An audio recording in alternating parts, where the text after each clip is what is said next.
So thank you for your curiosity that you want to continue.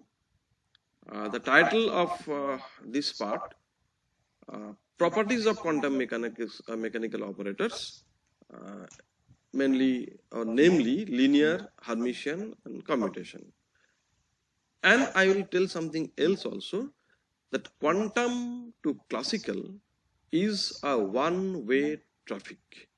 Now, what does it mean? You see, in the office time, some of the Kolkata roads are one way, and it will be fine if you go the other way, right? So, in office hours, particularly, it happens. One way means you can go from this side to that, but not the other way from that side to this side. So, here, what I refer to is that you can easily go from quantum to classical, but not the other way.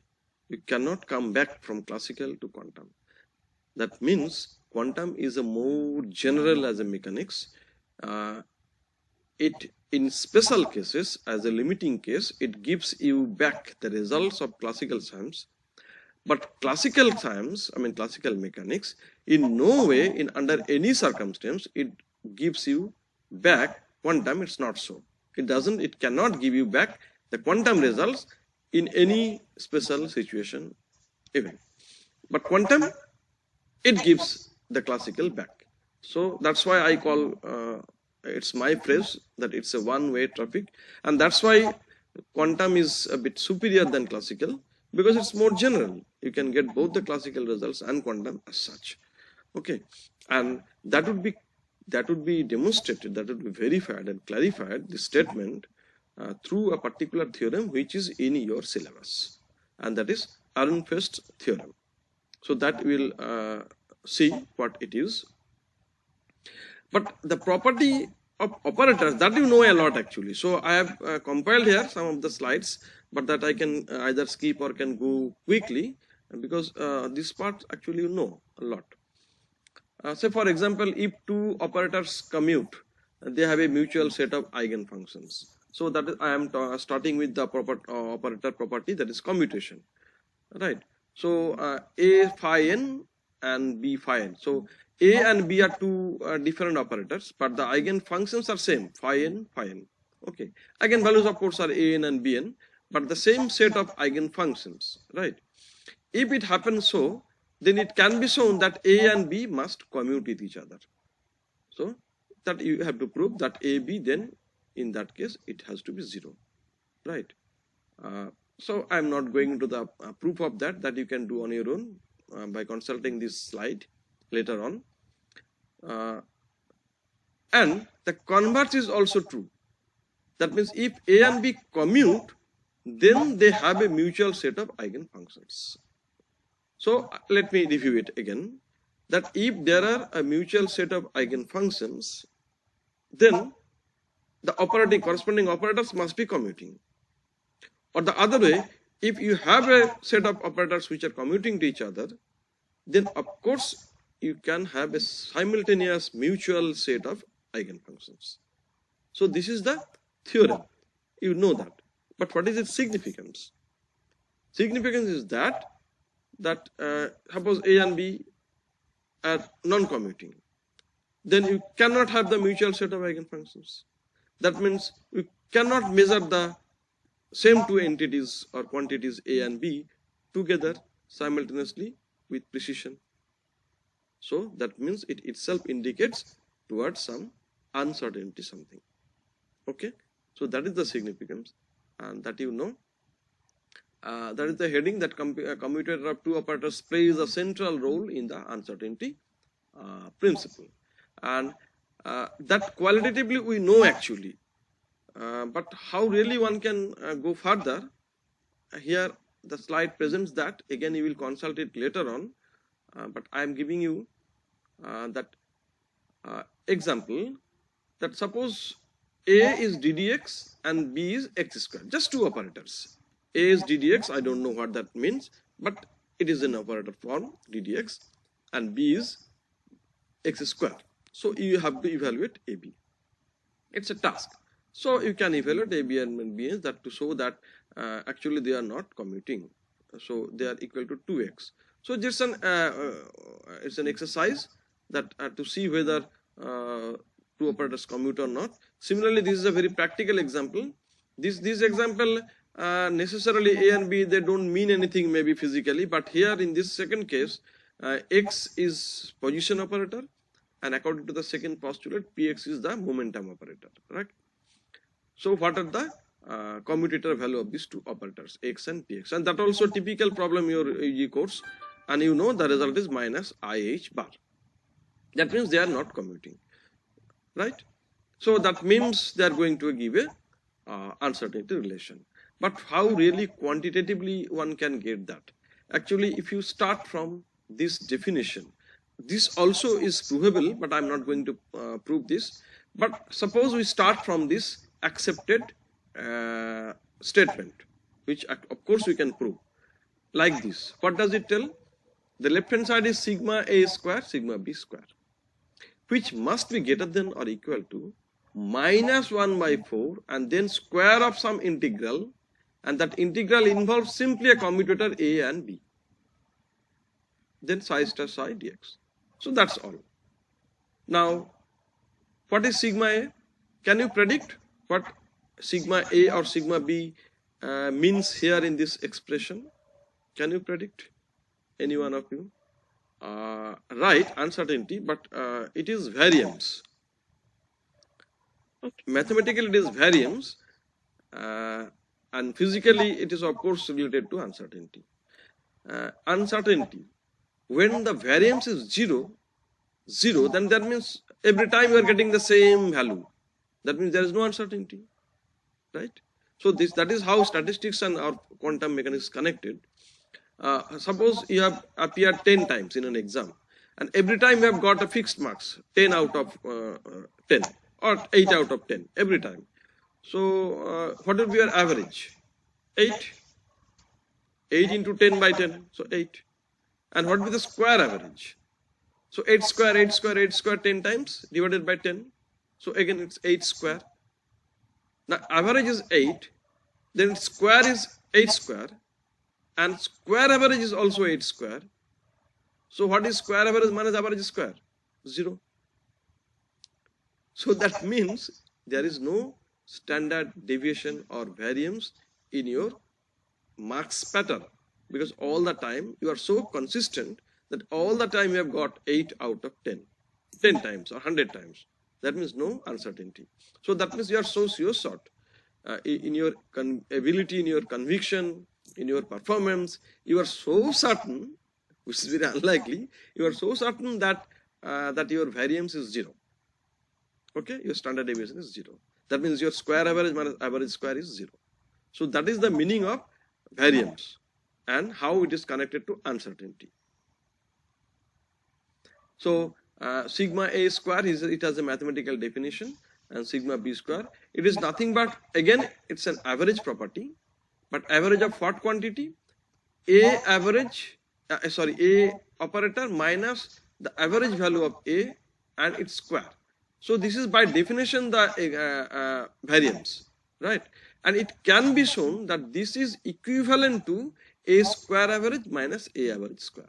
So, but that is not the primary definition, you know, of variance. Okay, standard deviation is nothing but the square root of variance. Okay, but this is variance. In statistics, variance is defined as this, and it can be shown that this is nothing but square average minus average square. That I did it for your marks distribution, 8 square and 8 etc. So this is sigma b square. Now you see, if you every time if you measure a cap psi, every time you get the same value, that means, and that same value if you get every time, that means the average is the same. So this minus average is 0, so the whole thing would be 0. So sigma a would be 0. So it is mathematically as well as intuitively you can understand, you can convince yourself that how sigma a or sigma a square is going to be 0 when you are very consistent, we are very certain, right? But the question is, this product of these two is this. Okay. Now you take your A to be px, momentum operator, and B to be x. Okay. So for evaluating this quantity, this expression, what you need? The commutator of a and b. Okay. So that means here px and x. But you know that is minus ih bar. So if you put it, and this is I bar means unit operator, no problem. So minus ih bar. So if you put it in this here, AB psi is IH psi. So then you can show that minus IH bar is constant and psi. So psi AB commutator psi, that gives you psi minus IH bar psi, because the commutator is I minus IH bar. So now you are taking the square. So minus IH bar square is actually any square is positive, and I square is itself minus. So a minus is coming from here, minus h bar square, and a minus is already there. So it is coming as plus. So minus IH bar square, and psi star psi is 1 normalized. So that is 1, and this is going out as square, and finally this gives you h bar square by 4. So sigma p square and sigma x square is h bar square by 4. Now you take the square root. That means standard deviation. That is sigma p and sigma x greater than equal to h bar by 2. H bar by 2. So this is you know from your 11-12 courses that there is an Heisenberg uncertainty relation, and that is this, exactly this. And behind that statement, actually, this much of mathematics is there, but still it is incomplete because we have not proved yet this starting expression. But I do have with me, but I'm not wanting it to give it to you right now. So which is Heisenberg uncertainty principle from momentum and position. Okay. So at least you can say that henceforth, today onwards, we know a little bit more than what we used to know in your HS level or BSc level. Because now you can say that, okay, boss, we know from where from it is coming. Okay, we don't know exactly the 100%, but still we know greater than what we are supposed to know. Isn't it? Hermitian operator, that also you know the definition. We call it turnover rule, right? So F star AF and F A star F star. If this is satisfied, then we call it Hermitian. Actually, people remember in this definition in many ways. I will show the shortest one, which I feel most comfortable. I will show it. But here you see postulate 2 prime. So the author is saying that after getting the concept of Hermitian operator, you need to reconstruct your postulate 2. What was postulate 2? That to every observable in classical mechanics, there corresponds an operator, quantum mechanical operator. That was the postulate.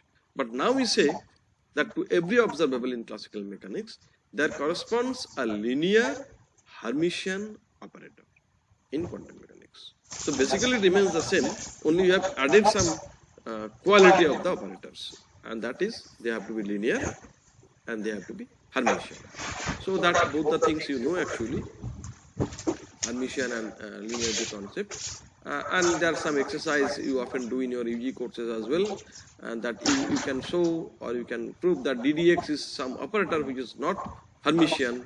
But if you just multiply by a constant minus IH bar or even minus I, H bar is extra. So DDX is not, but minus I DDX is Hermitian. So that is the typical question in UG level. Solution is given also here to show that DDX is not, but this is Hermitian. And what is the significance? Because minus IH bar DDX is actually the momentum operator, postulate 2. And it needs to be Hermitian. Quantum mechanical, any operator needs to be Hermitian. So it is expected that this operator would be Hermitian. But it is just because of some minus I. You see how powerful that googly, that question I raised in the first class, a googly. So here it is again relevant that DDX and minus I DDX. Just you are multiplying by some imaginary quantity, and that changes the whole lot. it converts a non-Hermitian operator into a Hermitian operator. Okay, so that is very significant. And then another problem and along with solution is there, that you have to prove that the kinetic energy operator is Hermitian. Again, it is a quantum mechanical operator, right? It represents some measurable quantity, that means kinetic energy. So postulate 2 prime, modified postulate 2, it has to be Hermitian. So that by definition you can prove again that it is a Hermitian. So you can follow this part of mathematical part if you want. And then I'm coming to the probably a new way of representing all this, or new notation. Let us see how we can easily remember the definition, etc. So this is the starting definition, you know.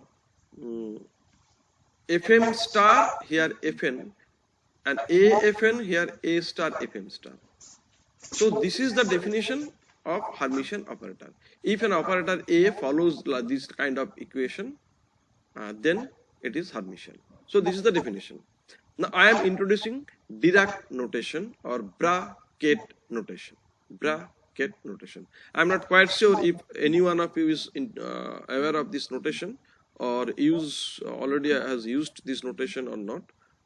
To me personally, this notation should be introduced in the UG level because it is more comfortable, it is more economic, more understandable, more user friendly. Now let me introduce. So this is like that. Simple. The star Fm is star, so M. Fm means M, okay, the function. So M is on your left, that means in the bra side. And Fn is without star, so it is on the right. That means in this bracket notation, whichever on the left side, that is bra side, it would be taken as complex conjugate when you are writing in the integral conventional form. So you can go forth, to and fro, from this side to that side to this side. So MAN means function M star, that means Fm star, then operator, then function Fn without star. So exactly that is there. And of course this bracket is integration. So it's an integration of a product of this like this, that left hand side is star, then operator, then operating on the something Fn, because operator A operating on N. So this is your MAN. So that is the left hand side. So the conventional definition I am translating into bracket notation. The left hand side is already translated in this way. Now would you try to translate the right hand side? That if I write in this notation, how I will read it out, how we will say that? Yeah, thank you. So you can easily understand that if you translate that Fn A star Fm star. So if you take the whole thing, then Fn is without star, that means star and star, so gives you back Fn. And Fm star, so if you write Fm and then overall star, that is giving you back the Fm. Clear? So the whole thing star. Now if you just translate this inner portion in bracket notation, now Fn star, so N is on your bra, and AM, that is AFM is on your ket. So NAM and then star,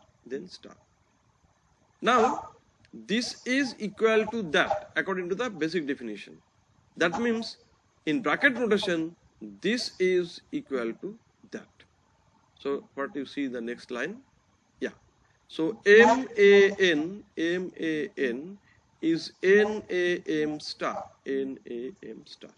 That's it. So the notation, which one looks simpler? Now you tell me. The first line on the script slide, is it simpler or this one simpler to look at? Of course the second one, provided you know the meaning of what is what. Okay. Now you can... Sir, can you please repeat, sir, once more that star portion? Of course. Okay, sir. So the next thing is that you know actually. Eigenfunctions of Hermitian operators are orthogonal. So why an operator has to be linear, that we know. Why an operator has to be Hermitian? It is because of two reasons. Primarily, the eigenvalues of an Hermitian operator are guaranteed to be real. That's why. Right? So I am modifying my postulate to that every quantum mechanical operator has to be Hermitian.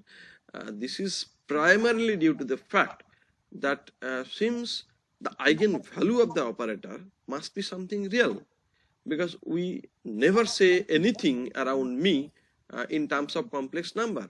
We never say that my age is 18 years 7i minus 7i. What is the length of a plant? You never say in terms of complex number. So any observable and its value, it has to be real. Now that value is, if it is has to be real, then I have to ensure that we get from as an eigenvalue of an operator. So if it is not ensured that eigenvalue must be real of the operator, then it leads to some problem, right? Some absurd situation it would arise. That's why we are fortunate to this Hermitian operator property, that yes, all the quantum mechanical operators are Hermitian, and it ensures that their eigenvalues are real. So that is itself a proof. Okay, this proofs I am using the bracket notation, right? So this you can follow later on, and if you find some obstacle, then only I will discuss with you. But it is, everything is there, that how I am showing that the eigenfunctions of Hermitian operators are orthogonal. Okay. So I am skipping this part actually, or if you try to follow and then find some problem, then only I'll discuss again in the next class.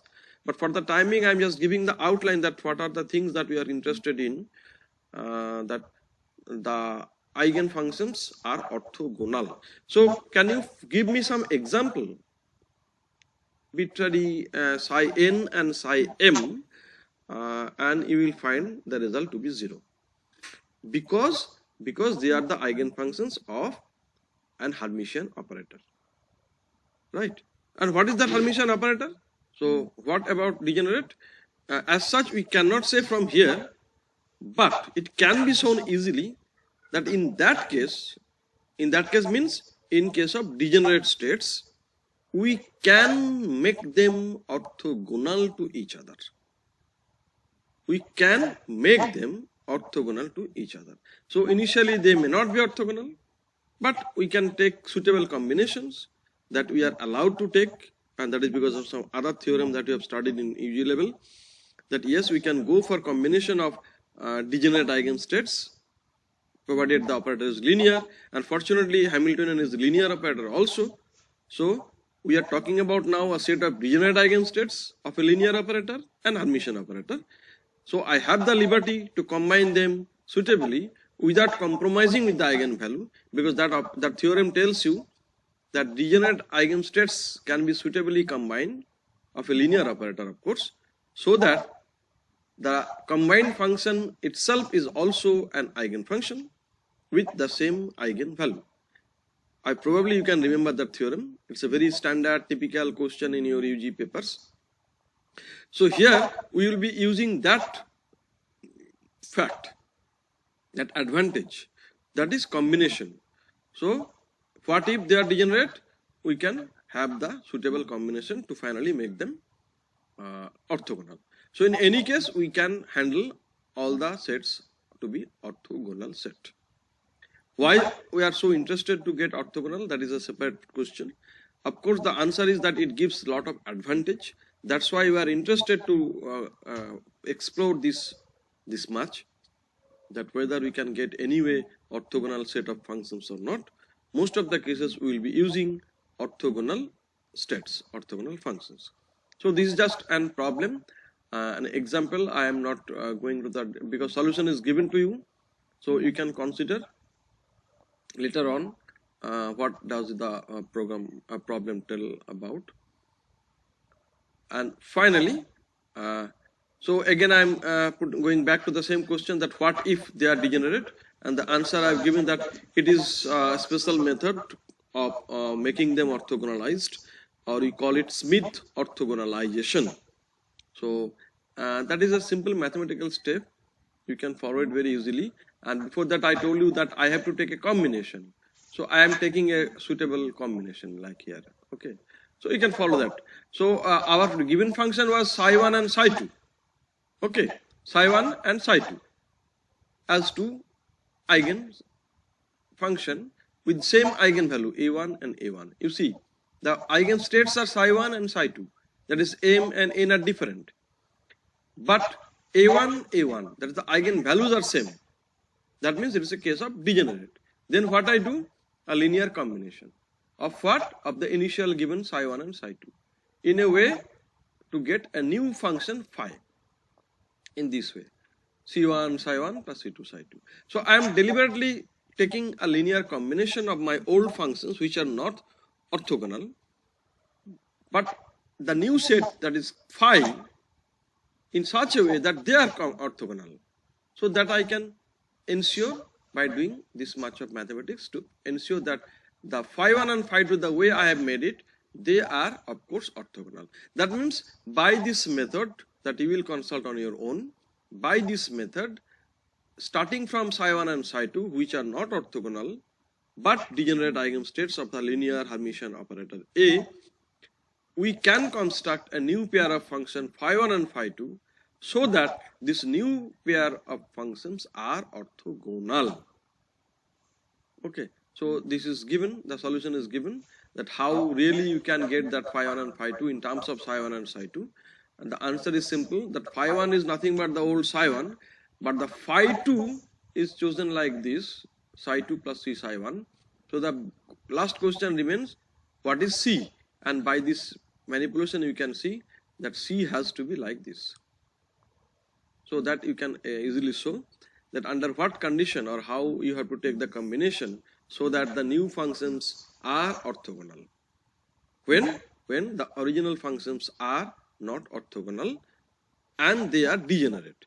If they are non-degenerate, then no problem. They are, by default, they will be automatically orthogonal. If they are non-degenerate. Say for example, 1D box, nth state, mth state. So they are different state. They are different level as well. No problem. States are different. Levels are different. That means they are no way degenerate, non-degenerate. So they are orthogonal. But in three-dimensional box problem, in some levels they are degenerate.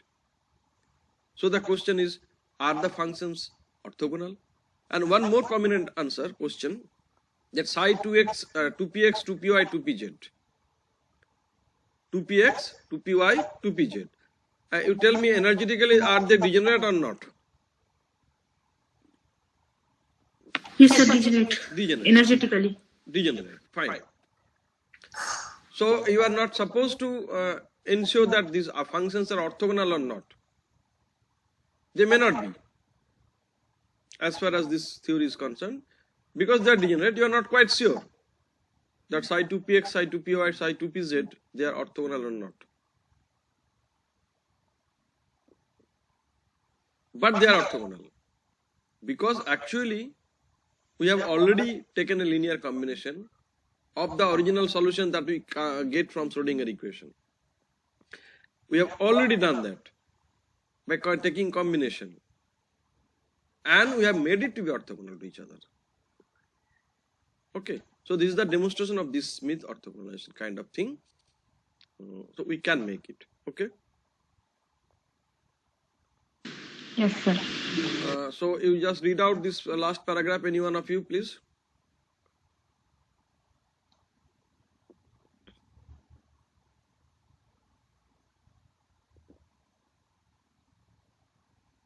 Any one of you, please read out the last paragraph.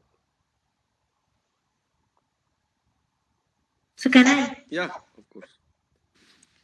We can then normalize psi2 by requiring that bracket notation mode psi2 is equal to 1.